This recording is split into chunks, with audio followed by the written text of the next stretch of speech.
Olá, pessoal. Sejam todos bem-vindos. Conseguem me ouvir? Tá tranquilo o áudio? Como que tá?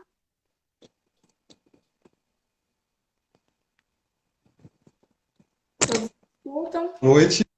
Boa noite, doutor. Tudo bom?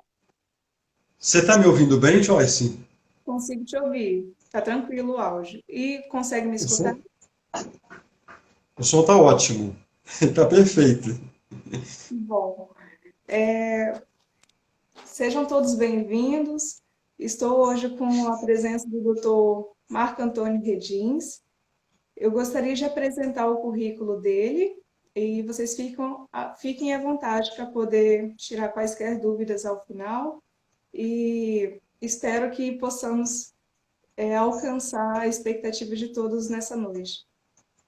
Então, Dr. Marco Antônio Redins, ele é mestre em Teoria do Estado e Direito Constitucional pela PUC do Rio de Janeiro, tem experiência em Direito do Trabalho e Processo do Trabalho, é palestrante, professor, autor de 3 livros e é também advogado e executivo do Conselho Temático das Relações de Trabalho da FINDES. Eu estou hoje representando a Comissão de Direito do Trabalho. Meu nome é Joyce Soares, sou advogada previdenciarista e trabalhista. Espero que vocês gostem da nossa live hoje. A temática é a medida 927, as medidas emergenciais trazidas por ela. Então, doutor, eu vou iniciar, pode ser? Com certeza, Joyce. Então, tá bom. A visualização da imagem o enquadramento tá legal? Como que tá? Tá ótimo. Agora tá melhor. Perfeito. Então, a medida provisória 927, ela foi publicada no Diário Oficial da União no dia 22 de março desse ano, e ela trouxe como estratégia para o enfrentamento da pandemia no estado de calamidade em decorrência do Covid. Dentre essas medidas, as principais foram, com base no artigo 3º dessa lei, dessa medida provisória, temos o teletrabalho, a antecipação das férias individuais, a antecipação das férias coletivas, o aproveitamento dos feriados, a antecipação dos feriados, o banco de horas, a suspensão das exigências administrativas em segurança e saúde, e bem como o diferimento do recolhimento do FGTS. Doutor Redins, porventura poderia esclarecer acerca de cada uma dessas medidas trazidas pela MP? Bem, Joyce, inicialmente, meu muito obrigado a você, meu muito obrigado à, à, à OAB, à Comissão de Direito do Trabalho, que eu tenho um carinho todo especial por essa comissão, e eu agradeço sempre muito o convite de vocês, eu sempre vou estar à disposição. Eu Em que relação à medida provisória, pois não?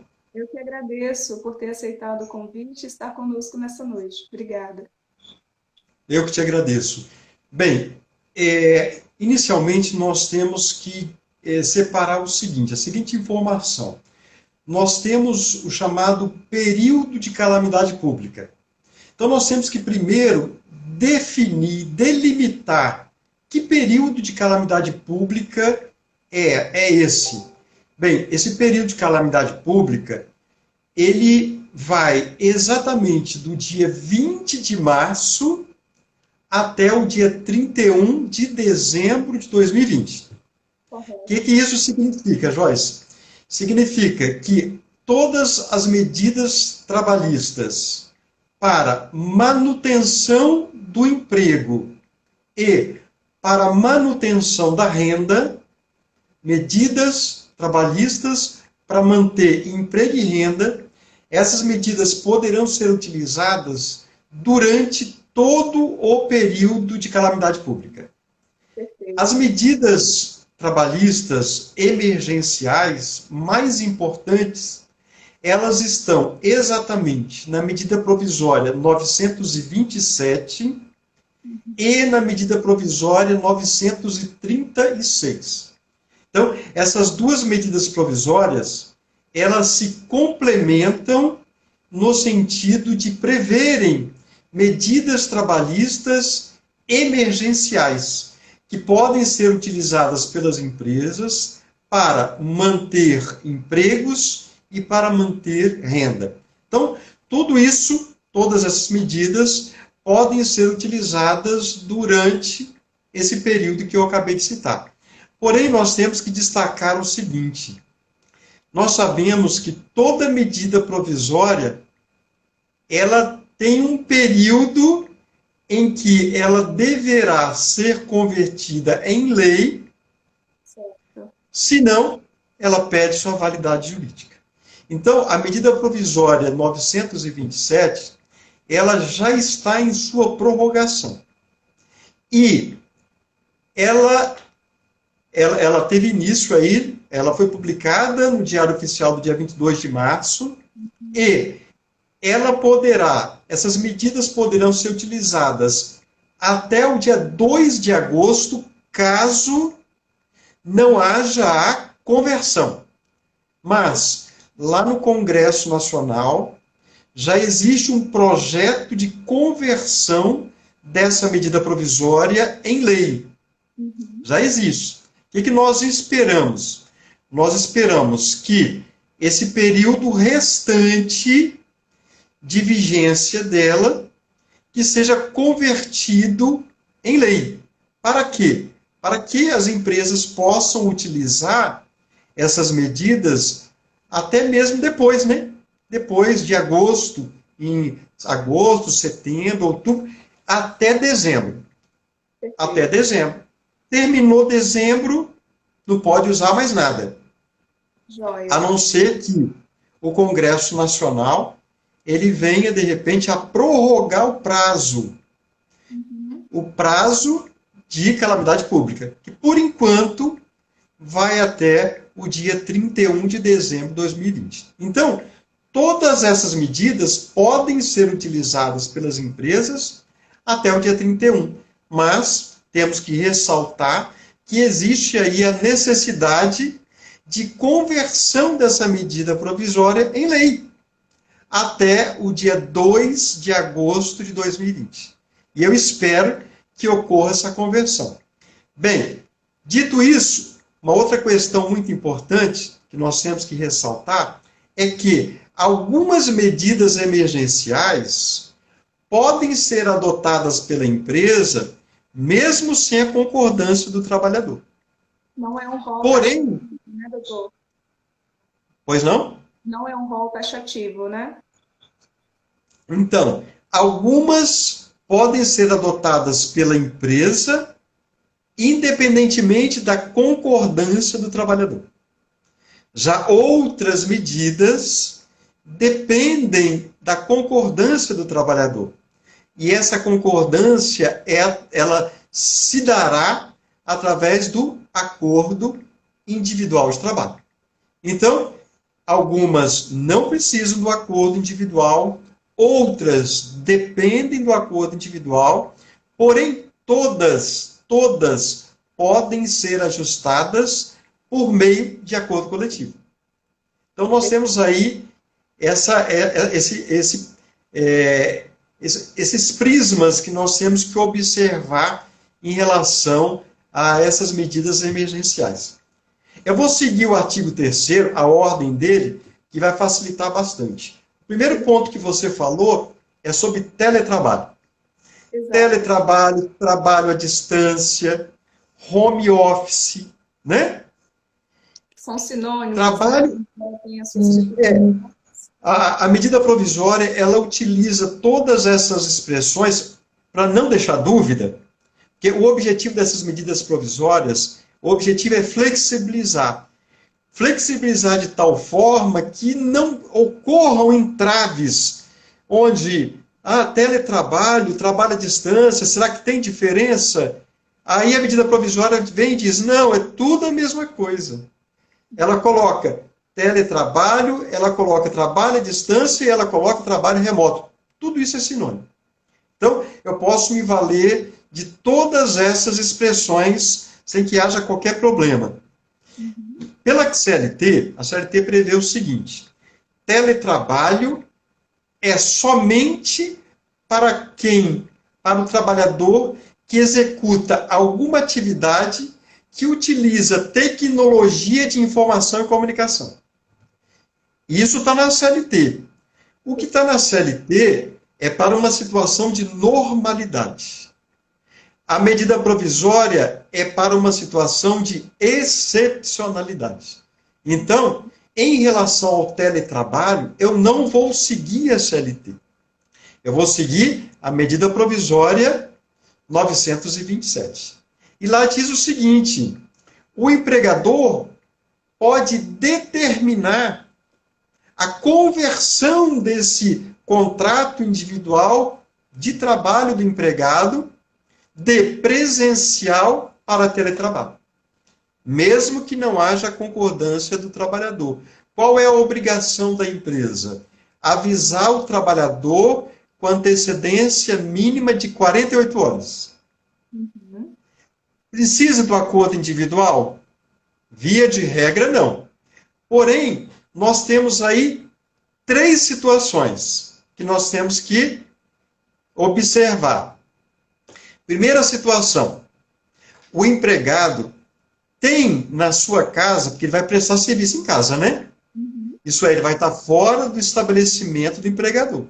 Exato. Então, ele tem em sua casa todos os equipamentos tecnológicos para a prestação do serviço remoto. E ele tem na sua casa toda uma infraestrutura. Por exemplo, ele tem computador, ele tem internet, dependendo do serviço, ele tem celular. Então, ele tem tudo. Nesse caso, basta que o empregador comunique o trabalhador no prazo de 48 horas. Uhum. Uma outra situação: o empregado não tem os equipamentos tecnológicos. Ou ele não tem computador, ou ele não tem a impressora, ou ele não tem o celular, ou ele não tem a estrutura necessária. Por exemplo, ele não tem internet. Ele não tem internet, ele não tem linha telefônica. Nesse caso, ele não tem. O empregador poderá ceder para ele esses equipamentos. O empregador poderá pagar a ele essa infraestrutura necessária para o trabalho remoto. Neste caso, aí precisa do acordo. Precisa do acordo individual. Por quê? Porque a partir do momento em que ele empresta esses equipamentos para o trabalhador, esse empréstimo é no regime de comodato, isso é, de forma gratuita. Só que tem que ter o acordo individual prevendo o quê? A devolução desse equipamento quando terminar o serviço remoto. E uma outra coisa: se o empregador for pagar alguma coisa, alguma infraestrutura necessária, pagar a internet, deverá constar lá no acordo individual que esse pagamento não tem natureza salarial.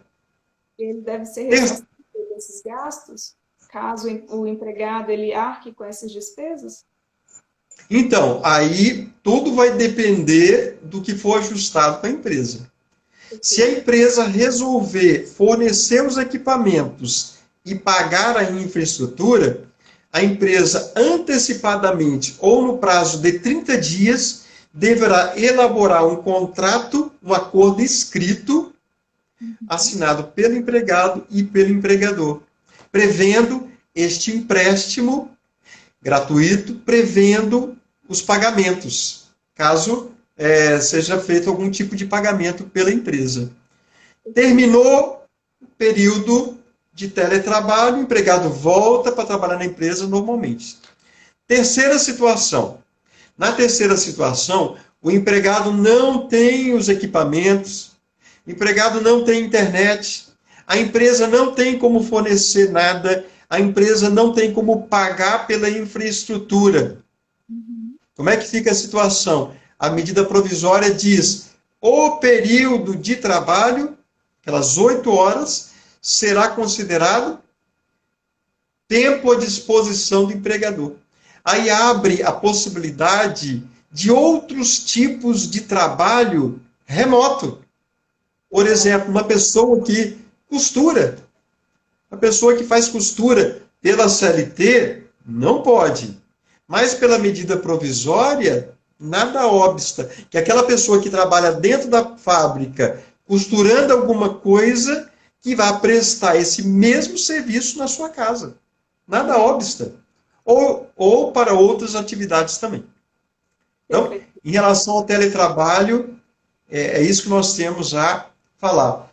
O próximo é a antecipação das férias individuais. Exato. Nós temos que separar. Separar o seguinte, Joyce. O empregado tem período aquisitivo completo? Essa é a pergunta. O empregado tem período aquisitivo completo para poder gozar as férias? Sim ou não? Se a resposta for sim, é uma situação. Se a resposta for não, é outra situação. Se a resposta for sim, o empregado tem direito ao gozo de férias. O que o empregador poderá fazer? Antecipa essas férias, para o empregado gozar durante esse período de calamidade pública, que vai até dezembro, sendo que, o que vai diferenciar em relação a essas férias individuais? Não pode ser em período inferior a 5 dias. O empregador poderá pagar essas férias até o 5º dia útil do mês subsequente. Você não tem aquele prazo de 2 dias anteriores da CLT. No caso de um terço constitucional, o empregador poderá pagar no ato agora de pagamento das férias ou até o dia 20 de dezembro de 2020, juntamente com o pagamento do 13º salário. No caso de conversão de um terço de férias, nós sabemos que quando o empregado pede a conversão, o empregador é obrigado a comprar um terço de férias. Neste caso, o empregador não é obrigado a comprar, a converter um terço de férias em abono pecuniário. Ele não é obrigado. Se ele converter, ele poderá pagar esse um terço até o dia 20 de dezembro de 2020. E, por exemplo, Agora, no caso de, desculpa, doutor, no caso de pessoas que não possuem o período aquisitivo completo ou que queira vender um terço das férias, ela pode, o empregador pode utilizar também outros recursos para poder completar esse tempo que o empregado vai ficar ausente da empresa? então, aí é o seguinte, se o empregado não tem período aquisitivo completo, não tem. Por exemplo, ele foi admitido há 5 meses, ele foi admitido há 7 meses, ou então faltam 5 meses para adquirir o direito, faltam 7 meses para adquirir o direito. O que o empregador poderá fazer? Antecipar. Só que agora, na antecipação de férias para o empregado que não tem período aquisitivo completo, tem que ter o acordo individual. O empregado tem que concordar. Então, o empregado vai concordar. Olha, aquelas férias que vão vencer em janeiro de 2021, eu vou trazer para agora. Tudo bem? Tudo bem. Vamos fazer um acordo individual. Né? O Nesse pagamento caso, seria pelo banco de horas? não. O pagamento dessas férias, não. O empregado, ele sai de férias agora, Uhum. o empregador já paga ele as férias até o 5º dia útil do mês subsequente, empregador paga um terço até dia 20 de dezembro, pode ser antes, conversão de um terço depende da concordância do empregador. Se o empregador não concordar, nada feito. Mas, percebeu? Empregado que tem período aquisitivo completo, o empregador pode determinar a antecipação das férias. Empregado que tem período aquisitivo incompleto, tem que ter um acordo individual entre empregado e empregador para quê? Para antecipar essas férias. Perfeito. Agora, em relação aos pagamentos, é tudo igualzinho, né? Joia. Próximo, pois não. O próximo seria a antecipação das férias coletivas. No caso de férias coletivas, nós temos aí alguns diferenciais em relação ao que está na CLT. Uhum. Primeira coisa, o empregador não precisa de ter a concordância dos trabalhadores. Basta que ele faça uma comunicação ao grupo de trabalhadores quando terá início o período de férias coletivas. Ele comunica. De acordo com a medida provisória 927, pode ser em mais de 2 períodos, durante esse período de calamidade pública. De acordo com a CLT, é no máximo 2 períodos por ano. E de acordo com a CLT... Pois não? Não, desculpa, pode continuar. E de acordo com a CLT, não pode ser menos de 10 dias corridos. Medida provisória pode ser menos de 10 dias corridos, não tem problema. Pode ser menos, pode ser mais, não tem problema. Pode ser em um período, pode ser em 2, pode ser em 3, não tem problema também. Em relação ao pagamento das férias coletivas, igualzinho. 5º dia útil do mês subsequente, 1/3 até dezembro, até dia 20 de dezembro de 2020. Conversão em 1/3 se houver a concordância do empregador. Se ele concordar, pode pagar até o dia 20 de dezembro de 2020. Aquela exigência que tem na CLT de comunicação ao órgão local do Ministério, aliás, antes era Ministério do Trabalho e Emprego, né? Agora é órgão local do Ministério da Economia. Não tem que comunicar ao Ministério da Economia. Aquele prazo de 15 dias da CLT não é aplicável nessa situação. Comunicação ao sindicato. Não existe também a obrigação. De acordo com a CLT, 15 dias para fazer uma comunicação formal ao sindicato, da concessão aí das férias coletivas. Medida provisória 927, flexibilizou, não precisa nem avisar ao órgão local do Ministério da Economia e nem ao sindicato da categoria profissional. E existe alguma Mais fácil, né? do empregado nesse contexto? Pois não? A dispensa Como da é que é? comunicação ao sindicato, ela gera alguma fragilidade ao direito do empregado? Não gera nenhuma fragilidade, não. Porque os direitos do trabalhador, eles serão mantidos. Ele vai receber as férias, ele vai receber um terço de férias normalmente. Se houver alguma violação nesse sentido, aí é claro, ele poderá cobrar na Justiça do Trabalho, né, se houver algum tipo de prejuízo. Não é verdade? Se o empregador seguir tudo direitinho, está tudo certo. Perfeito. O próximo é antecipação de feriados. Aí nós temos 2 situações.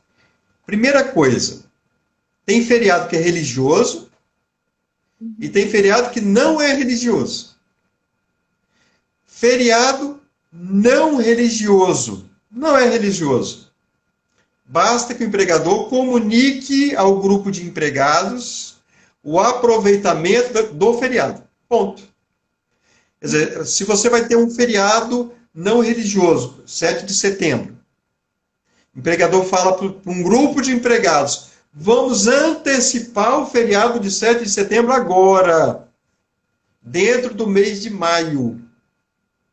Antecipa, comunica o empregado, 48 horas antes, o grupo de empregados. Lembrando o seguinte, a medida provisória, ela diz que essas comunicações podem ser feitas, inclusive, por meio eletrônico. Não precisa ser pessoalmente, não. Pode ser por e-mail também, né? Então, faz a comunicação, no dia 7 de setembro, todo mundo trabalha normalmente. Porque já antecipou para agora, né? Isso. Não precisa do acordo individual. Porém, se for um feriado religioso, que aí nós temos que respeitar as religiões das pessoas, né? Se é um feriado religioso, você precisa do acordo individual. Aí o empregador vai ter que chegar para o empregado, falar, sabe aquele feriado lá de Nossa Senhora da Penha? Nossa Senhora da Penha, não. Nossa Senhora Aparecida? vamos antecipar para agora? A empregado fala, vamos antecipar. Faz um acordo individual, os dois assinam, no acordo sempre na presença de duas testemunhas, né? Coloca ali qual o feriado que vai ser antecipado, tudo bem. No dia de Nossa Senhora da Aparecida, o empregado trabalha normalmente. Mas aí, feriado não religioso, comunica. Feriado religioso, acordo individual com o trabalhador. Né? Outra questão. O banco de horas, a CLT tem banco de horas mediante acordo individual para compensação no prazo de 6 meses. A CLT tem banco de horas para compensação no prazo de 1 ano, mediante acordo ou convenção coletiva. Esse banco de horas da medida provisória 927 é para uma situação específica. Empresa que tem que paralisar suas atividades. Qual é a condição para a adoção do banco de horas da medida provisória 927? Paralisação das atividades da empresa. Não precisa ser a paralisação total, mesmo que seja uma paralisação parcial. Houve a paralisação das atividades da empresa? O que a empresa faz? Os empregados vão embora, vão para casa, né? Os empregados vão para casa, ela deverá fazer um acordo individual com todos eles para compensação futura daquelas horas. Aí você tem o chamado banco de horas negativo. Banco de horas negativo. O empregado já entra devendo horas. Essas horas que o empregado está devendo, elas poderão ser compensadas em até 18 meses depois do dia 31 de dezembro de 2020. E não depende de acordo, nem acordo, nem convenção coletiva. Basta que o empregador chegue para o empregado e fale, olha, fulano, você está devendo ainda 40 horas. Nós vamos fazer essa compensação no mês de janeiro, no mês de março de 2021. Aí lembrando, na compensação, no máximo, 2 horas a partir da 8ª. Interessante o seguinte, a medida provisória 927, ela não fala sobre o pagamento. Ela deixa uma dúvida. O empregado fechou a empresa, o empregado vai para casa, essas horas negativas, o empregado já recebe agora, ou ele vai receber lá no futuro, no momento em que ele for fazer a compensação? Minha orientação, recebe agora. Já recebe agora. Porque a medida é para preservar emprego e renda. Né? É para preservar a renda e não para tirar a renda. Aí lá na frente, quando ele compensar, ele não recebe nada. Porque ele já recebeu o pagamento dessas horas agora, neste momento. Perfeito. Né? O próximo é em relação aos exames, os exames de saúde dos trabalhadores. A medida provisória ela prevê a suspensão dos exames. Os exames periódicos, exame admissional, exame complementar ocupacional, está tudo suspenso. Exame demissional não está suspenso. Mas, se nos últimos 180 dias o empregado fez um exame, aquele exame periódico, o exame periódico pode ser utilizado como exame demissional. Se ele tiver feito, né? Se não fez... Pois não? Caso o empregado esteja no grupo de risco, ele pode também se isentar desses exames? Então, a medida provisória, ela não fala nada sobre... Ela não faz distinção neste aspecto. Ela não faz distinção. Aí cabe ao empregador, né, pontuar o que que vale a pena e o que que não vale a pena, não é verdade? Terminou o período de calamidade pública, 60 dias para regularizar tudo. Janeiro e fevereiro de 2021, para regularizar os exames que não foram feitos. Por quê? Muitas clínicas estão fechadas. Tem muita clínica aí que está fechada. Vai fazer exame como? Então, Exatamente. a medida provisória flexibilizou. Aí agora, é claro, tem muita clínica que está voltando, tal, né? Então, as empresas já podem ir regularizando, mas elas têm até 60 dias depois do dia 31 de dezembro para fazer essa regularização. Ótimo. Pois não? Com relação a, por exemplo, o doutor mencionou que o caso, a situação do exame, ela já tem sido adotada de modo, né, a resguardar a saúde do trabalhador também. Nada mais justo, né, do que suspender isso, inclusive para preservar, de fato, a contaminação, a disseminação desse vírus, né? Porque aí você imagina o seguinte: de repente você quer admitir alguém e você não consegue admitir porque não consegue fazer exame admissional. Olha o prejuízo para o trabalhador, não é verdade? Então, a medida provisória flexibiliza a possibilidade de fazer esse exame admissional depois, né? Perfeito. O próximo em relação ao FGTS. FGTS de março, abril, maio. Março, abril, maio. Março, abril, maio que vai ser pago em abril, maio e junho. Então, está suspenso. O depósito, o recolhimento do FGTS, março, abril, maio, está suspenso. Para quem quiser suspender, né?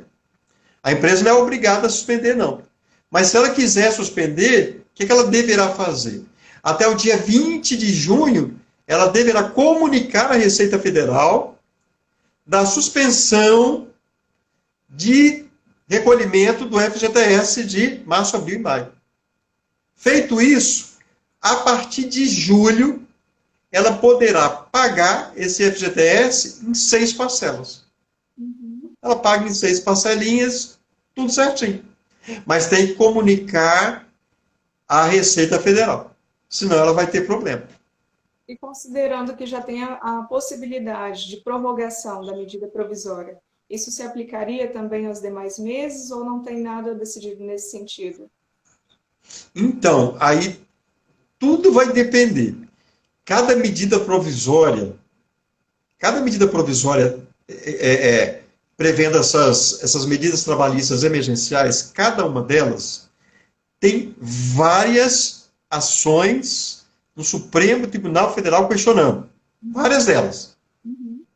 E todos os projetos de conversão, têm vários pedidos de alteração. Vários pedidos de alteração. Então, como que será ao final a lei? Como que será o texto final dessa lei? Não tem como saber agora. Só mais adiante mesmo. Porque o tempo inteiro está tendo pedido de alteração de dispositivo, supressão de dispositivo. Então, para nós ainda é uma incógnita. Qual vai ser o produto final desse trabalho legislativo de conversão dessa medida provisória? Retalhos. Oi? Seria retalhos, né? Só para você ter uma ideia, a medida provisória 936, que eu estou acompanhando bem de perto, ela já tem mais de 1.000 alterações, solicitações de alteração. Mais de 1.000. Então, imagina como é que vai ser o texto final. Não tem como saber agora, só depois mesmo, né? E agora os empregadores eles estão enfrentando muitas dificuldades para poder implementar essas medidas? Então, o grande problema é o seguinte: é muita informação. É muita informação. Você tem aí uma quantidade grande de informações. Então, a medida provisória 927, até que ela é palatável, até que ela é clara. A medida provisória 936 é toda fechada, truncada, complicada. Então, a 927, ela tem é até mais fácil de você implementar. Agora, o grande problema é os empresários, eles terem conhecimento de todos esses detalhes. Olha quanta informação. Sabendo disso, nós fizemos vários materiais para a Federação das Indústrias do Espírito Santo. Lá no site da Findes, em Boas Práticas, já tem 30 informes estratégicos só sobre o coronavírus. 30! Se você juntar todo esse material, você tem aí um livro completo sobre relações do trabalho e suas alterações a partir da pandemia da Covid-19. Então, o grande problema atual é informação. Uma quantidade grande de informação e nem todo mundo consegue acompanhar tudo isso com facilidade. Mas nós, lá na Findes, estamos ajudando os empresários nesse sentido, formulando modelos de acordos. Ontem mesmo nós publicamos um informe sobre modelo de alteração de acordo individual da medida provisória 936. Então nós temos que ajudar o empresário a entender tudo isso para que ele possa utilizar de todas essas possibilidades, né, que estão aí na medida provisória 927 e 936. E considerando toda essa situação de pandemia, qual o cenário futurístico para as micros e pequenas empresas? O que você acha que elas vão enfrentar? Quais as dificuldades? E quais as soluções, se é que tem alguma solução para elas? Então, Joyce, atualmente, nesse momento, é até difícil nós separarmos as micro, as pequenas, as grandes, porque muitas empresas estão passando por dificuldade. Muitas empresas estão passando por dificuldade, porque muitos empresários, muitas empresas não têm caixa. Não tem caixa para manter tudo isso, manter a empresa, manter os empregos, manter os salários. Então, assim, eu vejo um cenário que não será fácil. Eu espero de coração que eu esteja assim, que eu esteja errado. Existe aí também já outras normas, outras medidas provisórias e leis prevendo empréstimos, facilidade, entre aspas, de empréstimos para microempresa, para pequenas empresas, para grandes empresas. Então, você tem aí toda uma quantidade de normas tentando ajudar os empresários a manter vivas as empresas. Agora, tudo vai depender de um monte de fatores, né? Vai depender de quanto tempo essa pandemia ela vai continuar, quais serão as consequências dela a longo prazo, as empresas que vão ter condição de se manter a longo prazo para se recuperar. Então, tudo isso é uma incógnita. E eu espero que tudo possa transcorrer da melhor forma possível para todas as empresas, pequenas, micro e grandes empresas, pois todas elas têm um papel fundamental no nosso país. Com certeza, doutor. E para encerrar, doutor, o que o senhor considera, assim, desculpa a expressão senhor, não sei se você gosta, mas com todo respeito, o senhor considera que essas medidas são eficazes para esse cenário ou precisariam outras medidas? São suficientes? Então Joyce, nós temos várias medidas, mas eu acredito que será necessário outras medidas também para ajudar. Eu acredito. Uma questão que ainda não foi resolvida, uma questão que não foi resolvida ainda. Você, por exemplo, você não pode parcelar verba rescisória. a não ser se houver acordo coletivo, convenção Uhum, coletiva. uhum. A empresa, por si só, não pode parcelar, chegar e parcelar. Então, talvez esta seja uma questão que seja importante a ser disponibilizada às empresas, porque aquelas que não conseguirem manter o negócio e tiverem que dispensar, nem todas terão capital para fazer um pagamento imediato de todas as verbas rescisórias. Ou então aquelas empresas que se mantiverem, mas precisarem reduzir o quadro, nem todas vão conseguir reduzir o quadro e pagar tudo, todas as verbas de todos os empregados. Então, eu acredito que talvez venha a ser necessário outras medidas para socorrer as empresas que estejam em alguma dificuldade financeira. Perfeito. Doutor, eu gostaria muito de agradecer a sua presença, de estar conosco nesta noite e por nos dar a honra, né? Porque sempre tem contribuído com a nossa comissão, com a OAB da Serra, e sempre são de muito valia a todas as suas contribuições. Muito obrigada. Joyce, eu que agradeço. Eu agradeço a você, eu agradeço às pessoas que assistiram a live. Eu estou à disposição, caso surgir alguma dúvida, alguém quiser fazer alguma pergunta. Se não der tempo de perguntar agora, pode perguntar depois, mandar uma mensagem box para mim, eu respondo também. Direito do trabalho, para mim, Joyce, é uma paixão. E quando a gente trabalha com algo que a gente é apaixonado, tudo transcorre com facilidade. Tudo transcorre de uma forma natural. Então, para mim, é sempre um grande prazer e eu estou à disposição aí para outras situações que surgirem. Agora, se você quiser me chamar de senhor, de você, você fica à vontade. Para mim não faz diferença nenhuma. Obrigado. Eu gostaria de Muito agradecer obrigado a também todos. o trabalho, por essa oportunidade e a todos os envolvidos, na pessoa do presidente. Então é isso. Muito obrigada a todos os envolvidos, aos que nos assistiram até agora. Tenham uma boa noite. Boa noite, E até doutor. a próxima. Boa noite. Tchau, tchau. Tchau, tchau.